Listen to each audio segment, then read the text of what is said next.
Inilah Y2K bagi orang Yahudi. Di mana mereka akan mendirikan singgasana Tuhan mereka? Di mana lagi kalau bukan di Palestina, di Yerusalem. Kenapa harus Palestina? Karena Palestina adalah pusat jantung dunia. Jantung dunia itu Palestina. Karena Palestina menghubungkan 3 benua, Afrika, Eropa, dan Asia. Siapa yang menguasai Palestina? Dia menguasai dunia. Dan tidak ada artinya Palestina without Yerusalem, tanpa Yerusalem. Dan tidak ada artinya Yerusalem tanpa sinagog Yahudi. Di mana sinagog Yahudi ingin mereka bangun? Di atas Masjidil Aqsa, kiblat kita yang pertama.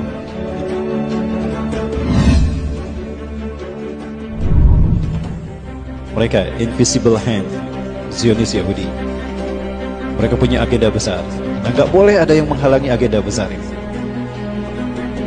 Namun agenda besar ini sudah dibuka terang-terangan oleh Donald Trump. Inilah agenda besar. Inilah final dari Zionisme internasional. Berdirinya sinagog Yahudi di atas Masjidil Aqsa. Ya, kan itu puncak gerakan Zionis. Zionisme itu adalah kembalinya Zionis Yahudi ke Bukit Zion, kembalinya bangsa Yahudi ke Bukit Zion. Ya, kenapa harus ke Bukit Zion? Karena the God who's waited, Tuhan yang mereka tunggu-tunggu akan segera turun di Bukit Zion. Karena milenium ketiga ini harusnya singgasana Tuhan berdiri bagi mereka di tanah Syam, Palestina. Tapi sampai sekarang sudah 300 terowongan dibuat, gempa sudah diuji cobakan, kok nggak hancur-hancur tuh Masjidil Aqsa? Mereka tidak tahu kan Masjidil Aqsa ini dihalangi, dijaga oleh para malaikat. Nah, ini endingnya. Nah, agar dunia tidak konsen ke sana, bikin rame dengan urusan rumah tangga negara masing-masing.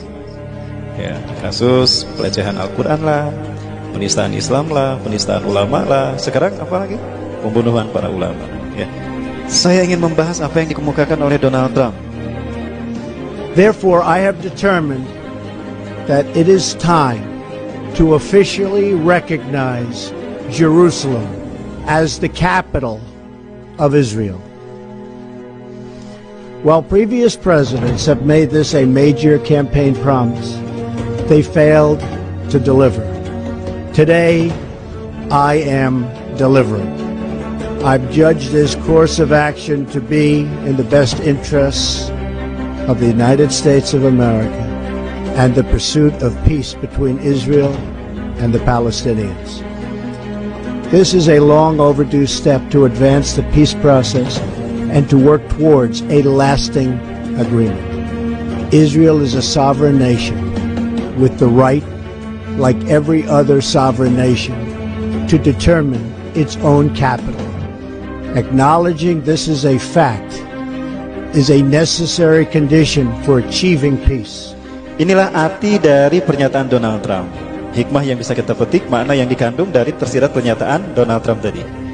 Today I recognize that the Jerusalem is the capital of Israel. Maksudnya memberikan izin kepada Benyamin Netanyahu untuk mewujudkan segera apa yang menjadi cita-citanya. Ya, ini cita-citanya Bapak Ibu.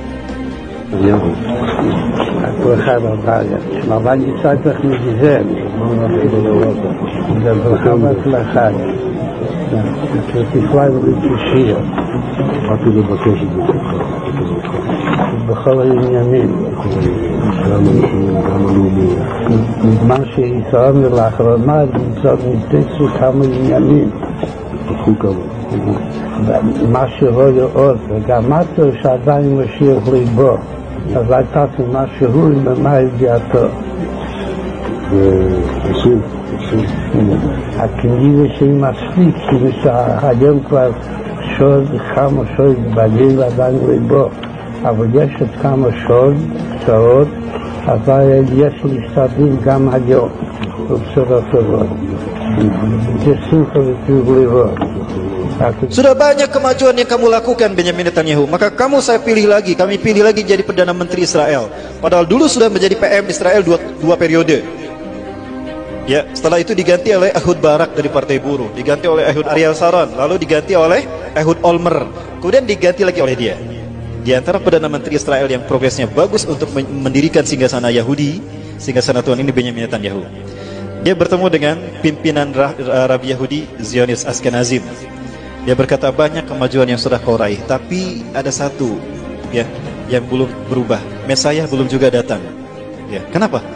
Itu kan kata-katanya. Mashiach od, gamato shadai Mashiach libo, azaitat Mashiach b'mayil diato. Bapak Ibu yang dirahmati Allah, Zionis Yahudi punya ambisi untuk menguasai dunia. Ini sering saya sampaikan, The Jericho Project, program yang pernah ternyata diakui oleh seorang misionaris di Indonesia. Saat itu dia terang-terangan, setelah masuk Islam, kita tablik akbir bersama di Sumedang. Beliau menyampaikan, Ustadz, apa yang Ustadz sampaikan betul. Itu rahasia kami sebetulnya. Saya dapatkan ini dari buku-buku Yahudi, diantaranya Desain Yahudi atau Kehendak Tuhan, Max E. Diamond. Max E. Diamond itu orang luar negeri, tapi dia benci kepada gerakan Zionis Yahudi. Dia membongkar Zionis Yahudi gerakan seperti apa. Di antaranya dibahas masalah ini. Masehi tidak lebih dari 3.000 tahun. Ya. 3.000 tahun ini mereka bagi menjadi 3 milenium. 1 milenium artinya 1.000 tahun. Hari ini kita berada pada milenium ketiga.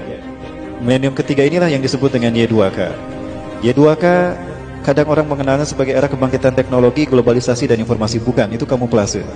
Y2K syarat perbuatan ideologis. Arti Y2K adalah Year of the Jesus Kingdom bagi orang Kristen. Bagi orang Kristen. Jadi 1000 tahun terakhir sebelum hari kiamat adalah tahun bagi berdirinya kerajaan Yesus Kristus di muka bumi. Maka singgasana Yesus harus sudah ada sebelum tahun 2000 Masehi. Faktanya, Yahudi pun tidak bisa membuat ini.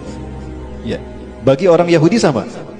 Ya. Dengan pemerintahan pusatnya, agenda-agenda negara di dunia harus sesuai dengan agenda Yahudi. Jika berseberangan, habislah nanti. Indonesia, shadow government-nya juga. Inilah Y2K bagi orang Yahudi. Di mana mereka akan mendirikan singgasana Tuhan mereka? Di mana lagi kalau bukan di Palestina, di Yerusalem. Kenapa harus Palestina? Karena Palestina adalah pusat jantung dunia. Jantung dunia itu Palestina. Karena Palestina menghubungkan 3 benua, Afrika, Eropa, dan Asia. Siapa yang menguasai Palestina? Dia menguasai dunia. Dan tidak ada artinya Palestina without Yerusalem, tanpa Yerusalem. Dan tidak ada artinya Yerusalem tanpa sinagog Yahudi. Di mana sinagog Yahudi ingin mereka bangun? Di atas Masjidil Aqsa, kiblat kita yang pertama. Ingat Bapak sekalian, ini kiblat kita yang pertama.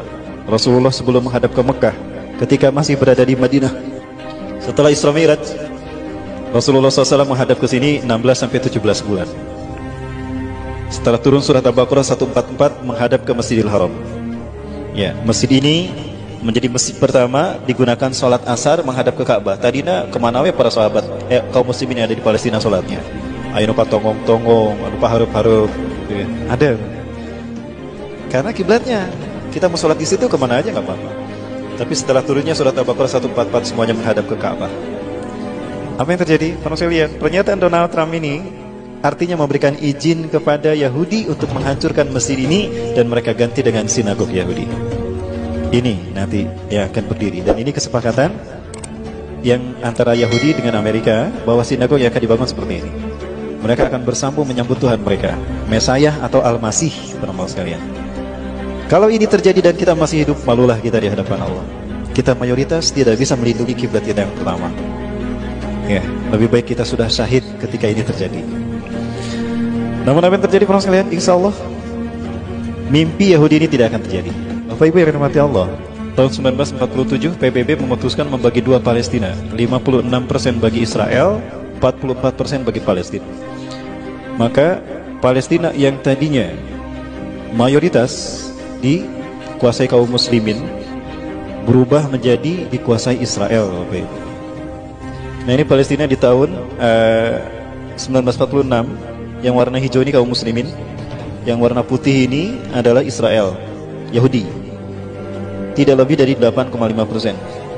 Maka 1 tahun setelah PBB menyatakan kalau Palestina dibagi dua untuk Israel dan kaum muslimin, maka warna putih ini Israel. Setiap bulannya 1.000 sampai 5.000 orang Yahudi diungsikan setiap bulan ke Palestina. Terjadilah okupasi, perampasan wilayah. Kaum muslimin yang mempertahankan rumahnya dibantai, disiksa. Habislah para sekalian. Ya, dan hari ini bisa kita lihat Israel menguasai Palestina. Dari 12 provinsi di tanah Palestina, tinggal 1 provinsi yang belum dikuasai mereka, Gaza. Begini nasib Indonesia jika Cina dibiarkan. Ini nasib umat Islam Indonesia jika Cina dibiarkan. Dan sekarang 70% tanah di Indonesia milik Cina. Cuma 30% tanah di Indonesia milik orang Indonesia sendiri, pribumi. Saya ingat kepada hadis Rasulullah SAW, la taqumu sa'atu hatta tuqatila qauman. Kiamat tidak akan terjadi sehingga kalian berperang dengan satu bangsa. Ni'aluhumus sya'ar, sendal-sendal mereka terbuat dari bulu. Wala taqumu sa'atu, dan tidak akan terjadi kiamat hatta tuqatilu qauman sigarul ayun, mata mereka sipit. Juluduhum ahmar, kulit mereka merah. Zungfal unuf, beda irungnya. Wa wujuhum kambajanil mutraqah, wajah mereka bulat seperti tameng yang terpotong. Kira-kira bangsa mana? Merinding Bapak Ibu, kiamat sudah dekat. Allah Akbar.